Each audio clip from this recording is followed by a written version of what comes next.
Buenas noches, mi nombre es Marco Antonio Chitica Chávez. Soy estudiante de la Universidad Politécnica de la Zona Metropolitana de Guadalajara. Estoy estudiando la licenciatura en Terapia Física en el quinto cuatrimestre, el grupo A. El día de hoy de la materia de atención prehospitalaria, les voy a compartir la atención en hemorragias y métodos de contención. Mi maestra es la maestra Dulce Anaí Velázquez Zamora. Estamos en Tlajomulco de Zúñiga, Jalisco, a 18 de febrero del 2021.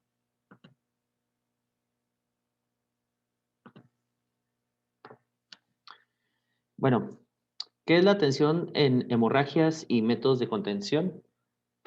Vamos a hablar primero de unas pequeñas definiciones.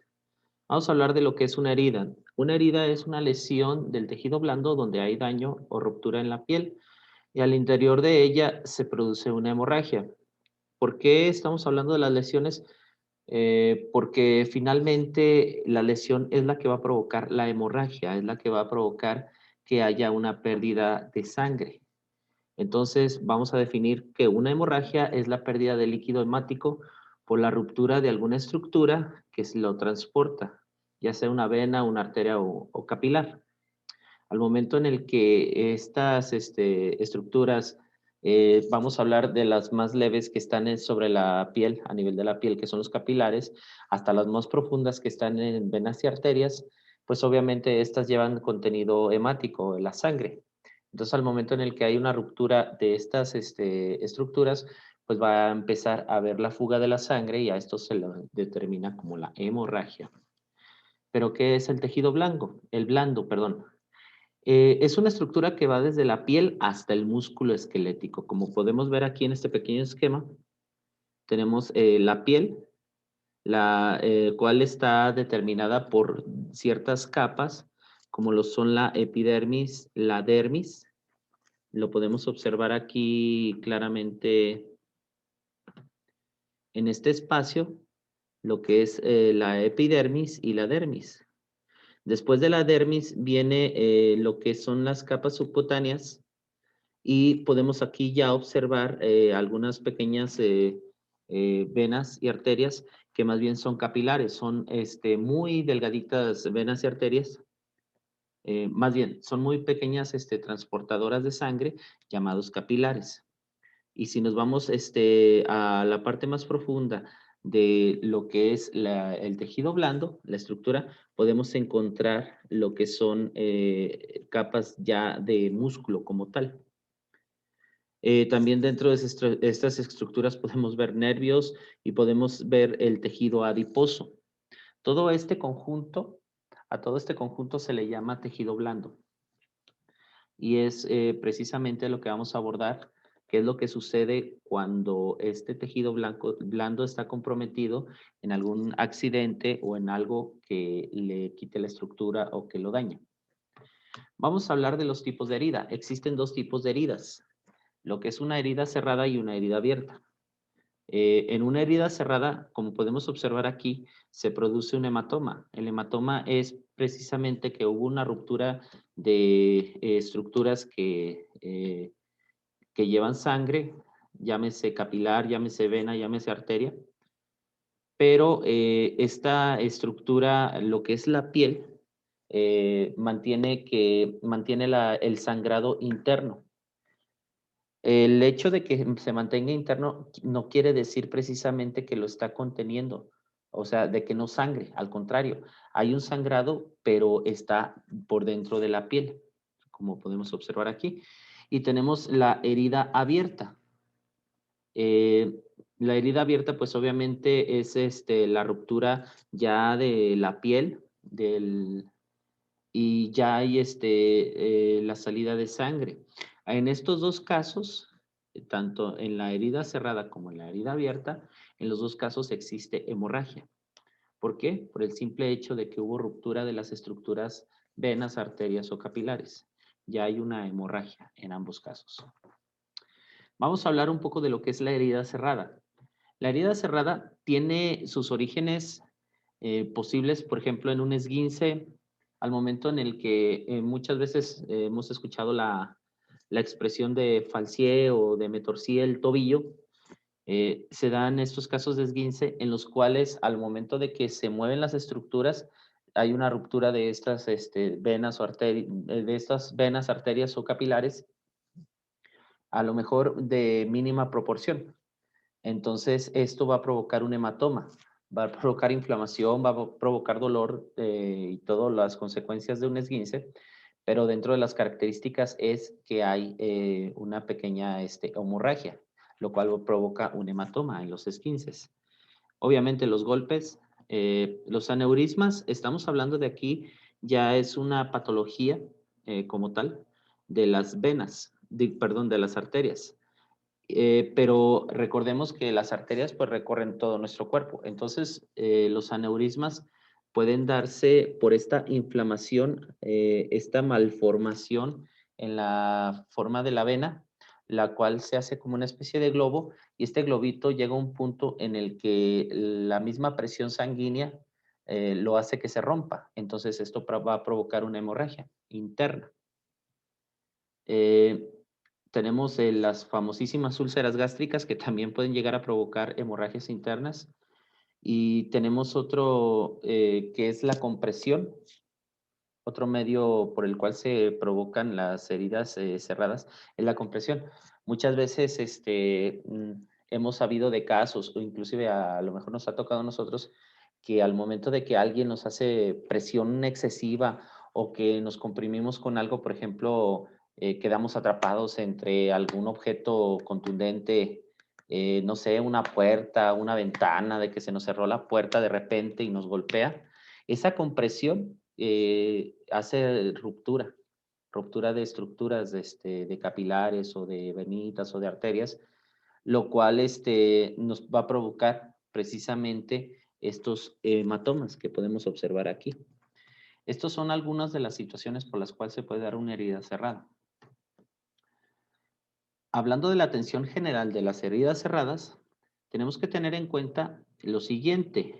Hay que buscar señales como magulladas, o sea, golpes en los que se ve claramente que hubo inclusive un hundimiento en la zona, zonas inflamadas, zonas sensibles o duras, el pulso rápido o débil, la piel que se sienta fría, húmeda o de color azul o pálido.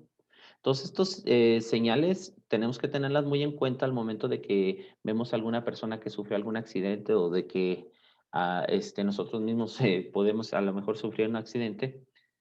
Eh, la sed excesiva y un estado mental alterado.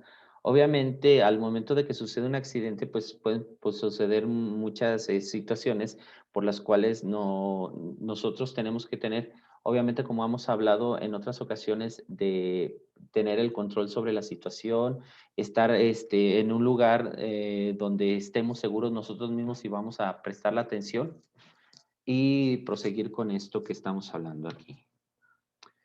¿Cuándo es importante llamar al 911?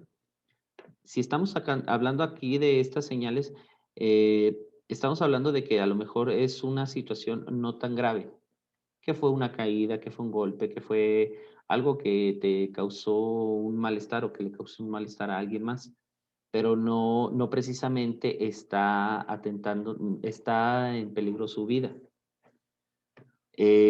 ¿Cuándo hay que llamar al 911? Cuando hay dolor muy agudo que impide que se mueva la persona, por ejemplo. Definitivamente ya no puede moverse o empieza inclusive a pegar gritos de dolor. Eso ya es un signo clarísimo de que tenemos que llamar a emergencia. Perdón, si se sospecha que la fuerza que se ejerció que ejerció el daño es muy potente. O sea, si estamos, por ejemplo, en carretera y vemos que se involucran en un accidente, pues obviamente eso ya en automático es llamar al 911, porque el accidente automovilístico, pues ni hablar. O que si está una persona en, digamos, en un segundo piso y cae, pues obviamente eso ya nos habla de que el daño es posiblemente grave. Entonces, eso sería también tenerlo en cuenta. Hay palidez o color azulado en las extremidades. La palidez definitivamente indica que ya no hay flujo sanguíneo. Y el color azulado es porque hay un exceso de hemorragia interna. Los hematomas, los moretes como los conocemos, es todo un proceso que lleva a cabo el cuerpo y estos aparecen por lo regular al cuarto día de que se sufre el accidente. Pero en cuanto vemos a una persona que ya presenta un color azulado al momento del accidente, esto nos indica de que está habiendo una pérdida de líquido hemático, o sea, de sangre internamente, bastante considerable. Y esto es muy notorio en las extremidades. Entonces ahí es de emergencia. El abdomen de las personas está distendido y sensible. ¿Qué es distendido? O sea, que está como inflado, que está abultado. Esto nos podría indicar inclusive algún daño visceral.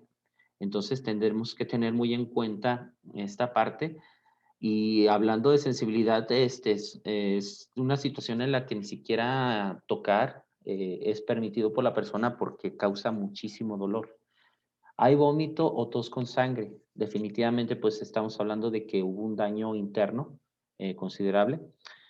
Y hay estrado de shock, confusión o inconsciencia por parte del afectado.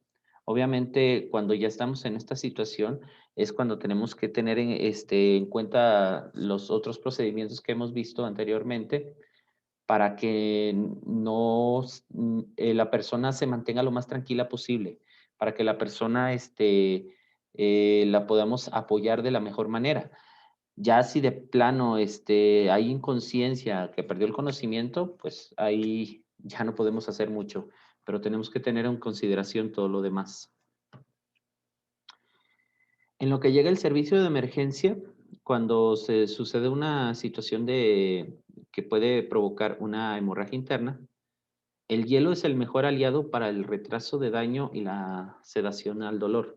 ¿Por qué? Simplemente porque el frío contrae los vasos sanguíneos.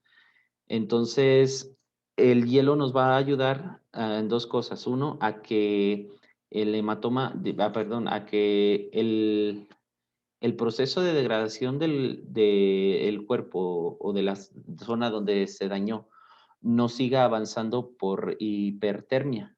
O sea, que esté muy caliente, que se haga muy caliente. Entonces, obviamente el calor lo que va a empezar a provocar pues es daño. Aquí lo que estamos ayudando es a disminuir el daño que se puede llegar a provocar al momento de algún accidente, al momento de algún choque o alguna contusión. Y aparte el hielo, como decía en un principio, les va a ayudar a disminuir el, la- el sangrado, la hemorragia por vasoconstricción. Eh, Aquí se aplica la regla 20-20. Son 20 minutos con hielo. El hielo se va a aplicar sobre la piel, pero para esto necesitamos poner debajo del hielo, más bien entre el hielo y la piel, tenemos que poner algún trapito o tenemos que poner algo que cubra la piel para que no sea directamente el frío recibido, porque de lo contrario podríamos provocar una quemadura por frío. Entonces es importante esta parte de que tenemos que poner el hielo sobre un trapito y está en la piel, el trapito y el hielo. Otra situación, si la persona no tolera los 20 minutos de tiempo que tiene el hielo puesto, hay que reducirlo a 10, pero siempre hay que tratar de ponerle el hielo. Se llama regla 20-20 porque son 20 minutos de hielo y 20 minutos de descanso que se van alternando en lo que llegan los servicios de emergencia. 20 minutos de hielo, 20 minutos de descanso. Ahora vamos a hablar de lo que es la herida abierta, que es el tema que nos interesa un poquitito más. Una herida abierta se da por las situaciones más comunes que son estas. La abrasión, la cual es meramente un desgarro de la piel provocado por un objeto o por un instrumento que es muy abrasivo, que es muy rasposo. Por ejemplo, la abrasión se da muy común en personas que van en motocicleta, se caen, se derrapan y el pavimento les raspa. Es muy común esto. También, aparte de los cortes que se hacen por la abrasión, hay quemadura por la fricción, pero esa es otra historia. Aquí nos concentramos más en la abrasión. La laceración, pues definitivamente es cuando hay un corte. El corte puede ser profundo o puede ser superficial. Aquí podemos ver en este pequeño esquema de lo que es la estructura del tejido blando, cómo el corte puede atravesar toda la piel, llegar a lo que es este tejido adiposo, inclusive puede llegar hasta penetrar a músculo. Es un corte tal cual, puede ser con un cuchillo, puede ser con una sierra, siempre y cuando el corte es limpio, o sea, que no desgarra, porque tenemos el caso contrario, que es la abulsión, perdón. La abulsión es precisamente cuando hay corte y aparte hay un desgarramiento, un desprendimiento de la piel. Aquí podemos observar en esta persona cómo inclusive tiene una fractura expuesta aquí en esta parte. Se le alcanza a ver parte eh, de su falange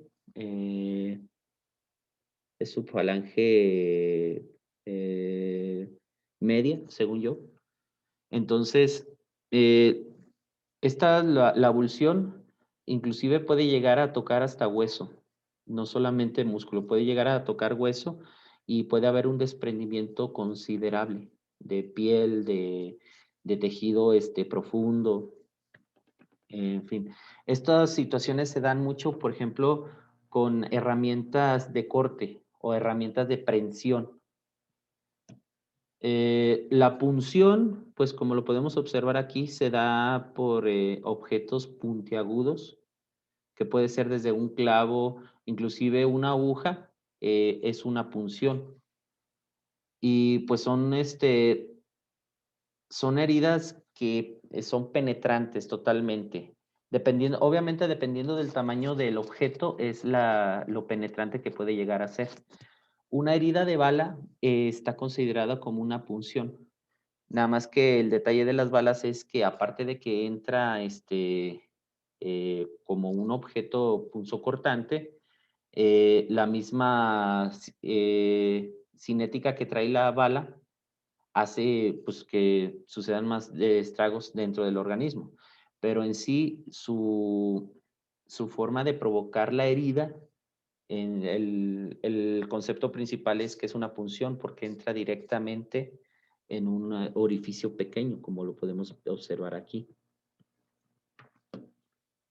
¿Qué es lo primordial ante una herida abierta? Lo principal es controlar el sangrado. Esto tiene que ser nuestra primera prioridad porque finalmente la sangre pues es lo que nos mantiene vivos. Entonces, una pérdida de sangre, estamos hablando de que es una muerte segura, si hay mucha pérdida de sangre.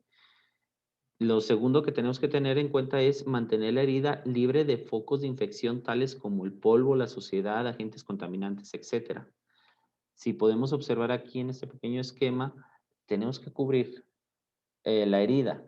De preferencia, tienen que ser objetos estériles como gasas, apocitos, que están obviamente tratados y esterilizados para no provocarle un daño mayor al tejido. De por sí ya hay daño en el tejido y a esto le agregamos algún objeto como un trapo o no sé, por hacerlo rápido queremos ponerle una playera o queremos ponerle lo que sea a la herida para que no siga sangrando, pues esto a lo mejor si no vamos ya no va a sangrar la persona, vamos a lograr contener el sangrado, pero le vamos a provocar una sepsia. Entonces, una sepsis, perdón. Entonces, no tiene mucho caso que a la persona le estemos conteniendo la hemorragia si al final le vamos a infectar la herida. Y esto a lo mejor puede provocar muchísimo más daño que la misma herida que trae. Y definitivamente llamar al 911 si es grave la herida o compromete la integridad física o la vida. Ojo aquí, si es grave. Hablar de gravedad de una herida, estamos hablando de que son heridas muy profundas, son heridas muy extensas que abarcan bastante espacio de de la economía corporal de la persona o que definitivamente ya están poniendo en riesgo el miembro, algún miembro, una mano, un dedo, ahí sí.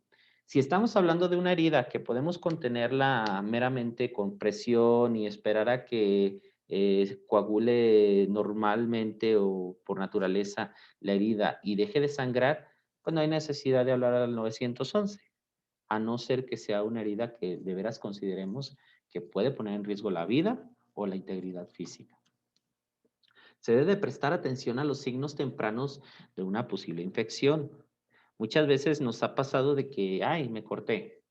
Y ya después, a los días, empiezas a ver estos signos. Mira, inflamación, enrojecimiento alrededor de la zona afectada, fiebre, secreciones de pus. A lo mejor te puede pasar una, dos o las tres cosas o inclusive más situaciones y las ignoras.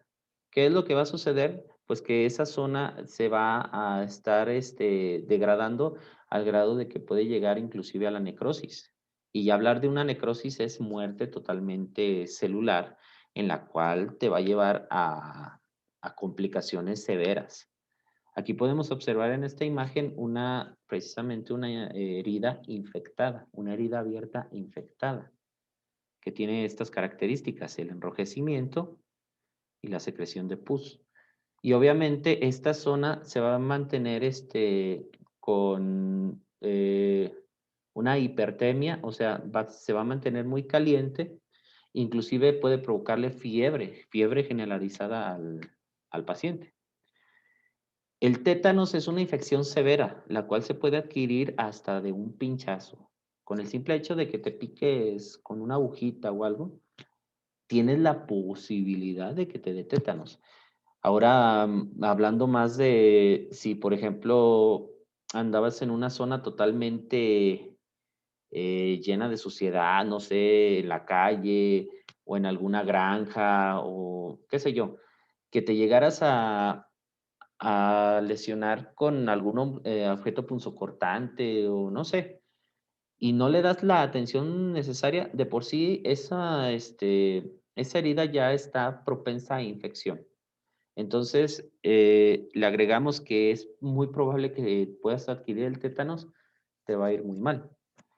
Es por eso que de manera preventiva se tiene que adquirir la vacuna. Después de que sufres alguna situación en la que se vio involucrado, sobre todo en una zona de poca esterilidad o de que había mucha mugre, la vacuna del tétanos es casi tomarla en cuenta para prevenir cualquier cosa.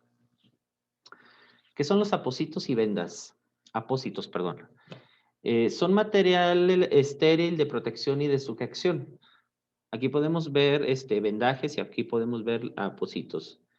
Los apósitos tienen el propósito principal de cubrir la herida, de contener el sangrado y de mantener obviamente la herida aislada de posibles infecciones, de que se introduzcan infecciones y bacterias y virus ahí esa herida. Y el material de sujeción pues son las vendas. Como podemos ver aquí, hay diferentes tipos de apósitos.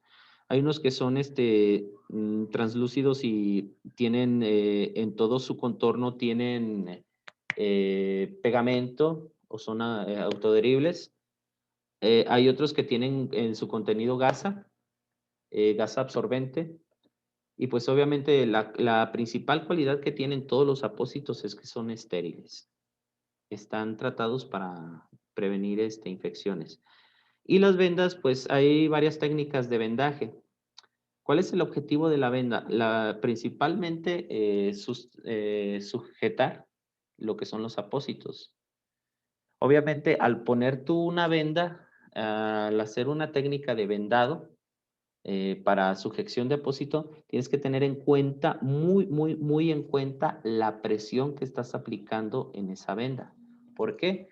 Porque obviamente si le pones una presión excesiva, le vas a empezar a cortar la circulación al paciente.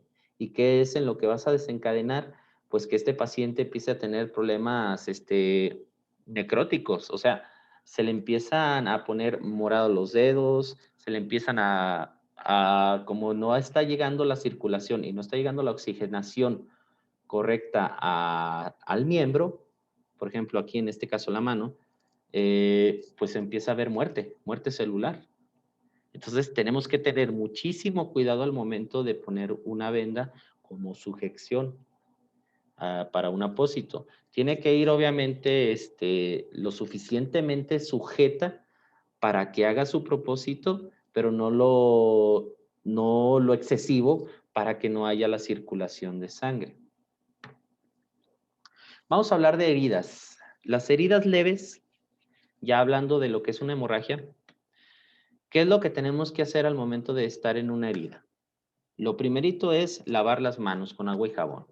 Tenemos que tener la suficiente higiene, por lo que ya hablamos de problemas de infección que podríamos llegar a nosotros provocar por no tener higiene. Utilizar guantes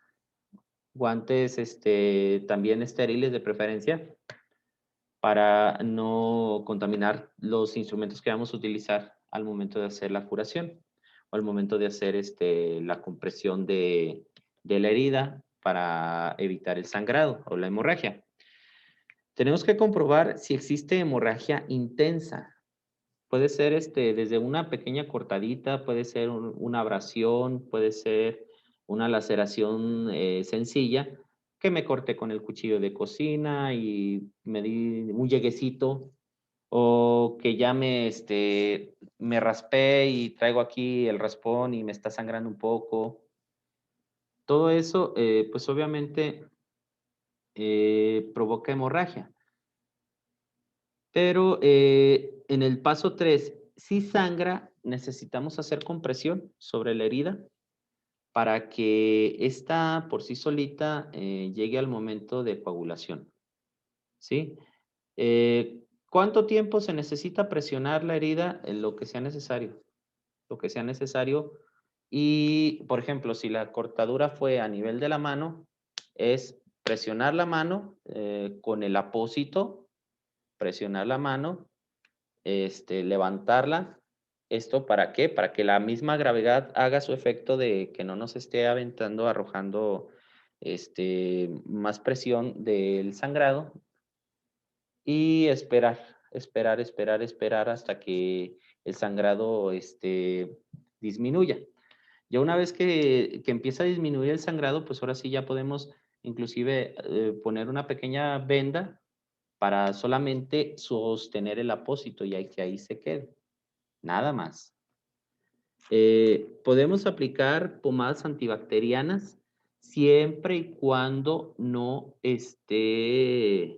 sea la persona sensible al componente de esto, porque si no, imagínense, le podemos provocar hasta una anafilaxis. Entonces, es necesario preguntar a la persona si le podemos poner pomadas y si no son alérgicos a algún contenido de la pomada. Y cubrir con un apósito. ¿Qué es lo que no tenemos que hacer? Torniquetes, porque como decía, cortamos la circulación y podemos provocar la necrosis. Sacar objetos extraños de la herida. Si estamos hablando de que es algo punzocortante y se quedó adentro, y no lo podemos, ahora sí que extraer, porque estamos hablando de que es considerable el agujero, el orificio que provocó este objeto. Vamos a hablar un ejemplo así un tanto drástico. Se me cayó el cuchillo y se me quedó enterrado. Entonces, ahí ya estamos hablando de una herida ya no tan leve, ya estamos hablando de una herida un poco más violenta. Lo preferible es, pues obviamente, llamar a servicios de emergencia y no retirar, porque en el momento en el que nosotros retiramos el cuchillo o el objeto que está por el cual penetró, en ese momento va a provocar una hemorragia mayor, por el simple hecho de que estamos dando paso a de que la misma presión arterial haga su función y nos aviente el chorro de sangre. Entonces, preferible que se quede el objeto hasta que lleguen servicios médicos, servicios especializados, y no provocar una hemorragia que ya al rato no podíamos poder controlar. Y definitivamente en él, dejar la herida al descubierto, soplarle. Eso de que, ay, le pongo tantito meltiolate y... No, el hecho de que tú le aventas el soplido, la boca tiene millones y millones de microbios y bacterias. Entonces, imagínate, una herida abierta y tú le avientas bacterias y microbios y sobre Dios qué tanto más, puedes infectar. Herida grave. En una herida grave, lo principal que tenemos que utilizar son guantes y lentes. ¿Por qué? Porque vamos a tratar con sangre en exceso. En el sangrado tenemos que utilizar los apósitos y hacer presión sobre la herida. Si podemos observar aquí en esta imagen, el apósito está siendo depositado dentro de la herida. ¿Para qué? Para hacer un tapón y para que la hemorragia no siga produciéndose.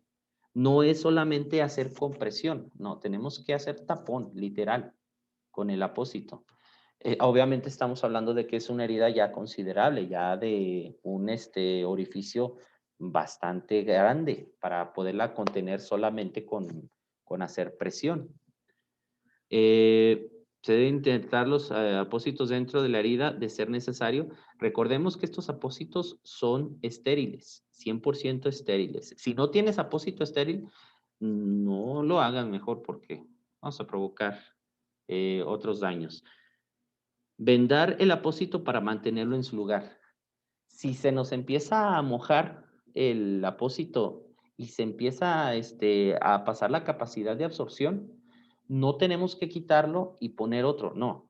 Sobre ese mismo apósito tenemos que poner otro y otro y otro y los que sean necesarios. No tenemos que quitar para nada, pero para nada el apósito o lo que está cubriendo la herida por obvias razones, porque pues, se va a provocar que la hemorragia tenga más fuerza y aparte vamos a abrir la herida a posibles bacterias y virus. Entonces, se está llenando de sangre, pues vamos a seguir poniendo hasta que logremos contener lo más posible.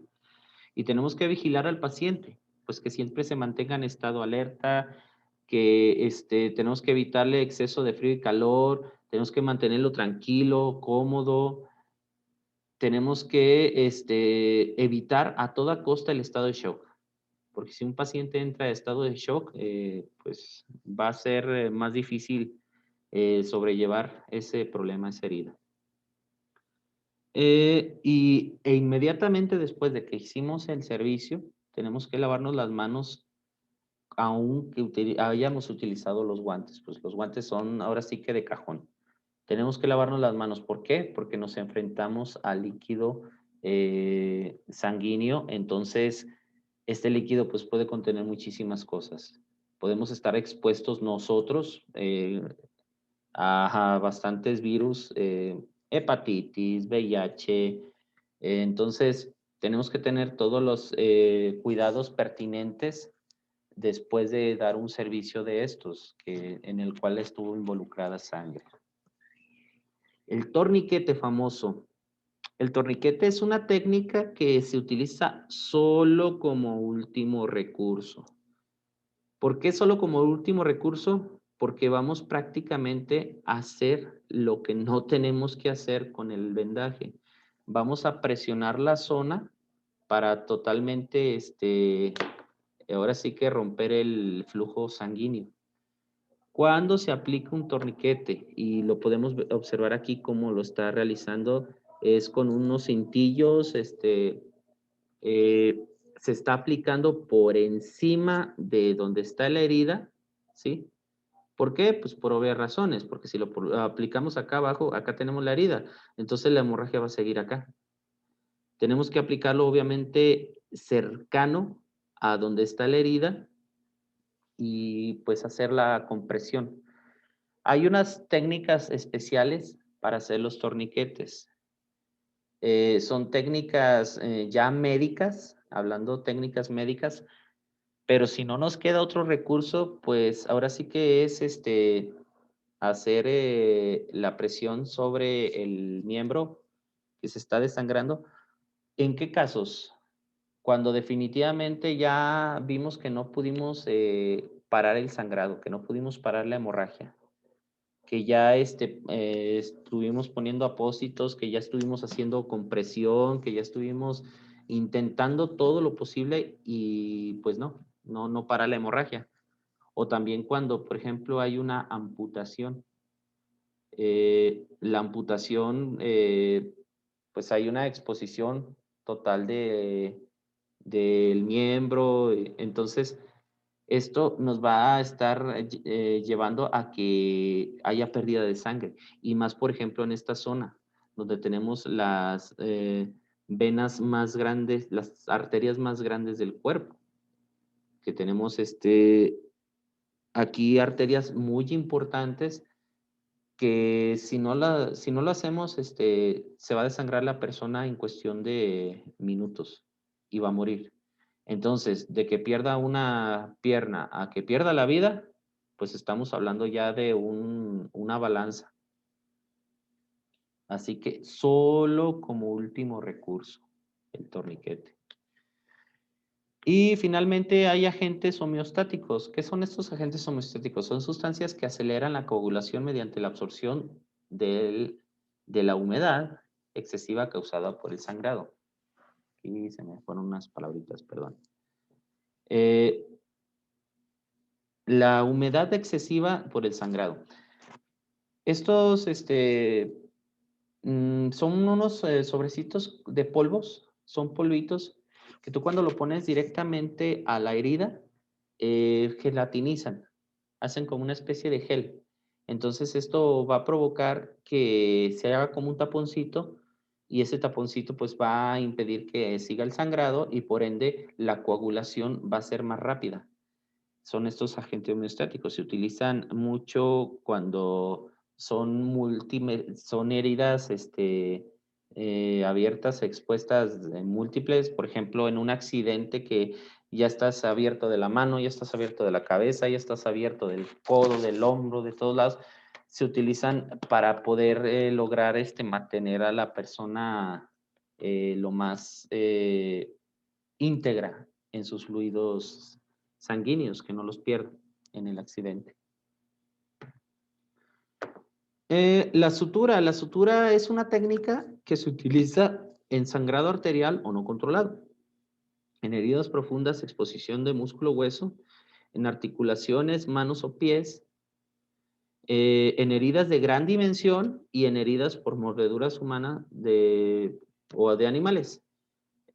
Como podemos ver aquí, se utiliza un hilo especial, el cual es introducido entre la piel para cerrar la herida. ¿Cuál es el objetivo de la sutura principalmente? Que al tener cerrada la herida, ya no va a permitir que entren fácilmente agentes contaminantes. Entonces, la sutura, pues obviamente es una técnica médica. eh, Y esta se recomienda bajo estos criterios y pues tiene que ser realizada por una persona hábil, una persona que tiene la habilidad de hacer esto, un cirujano, o un médico cirujano. ¿Por qué? Porque obviamente esta sutura, si se hace mal, va a provocar una muy fea cicatriz. Entonces, preferentemente este tipo de trabajo, pues lo tiene que hacer alguien que tiene ya la experiencia para hacerlo. En lo contrario, pues no vamos a dejar bien al paciente. Y esto sería todo de mi parte. Muchísimas gracias. Hasta luego.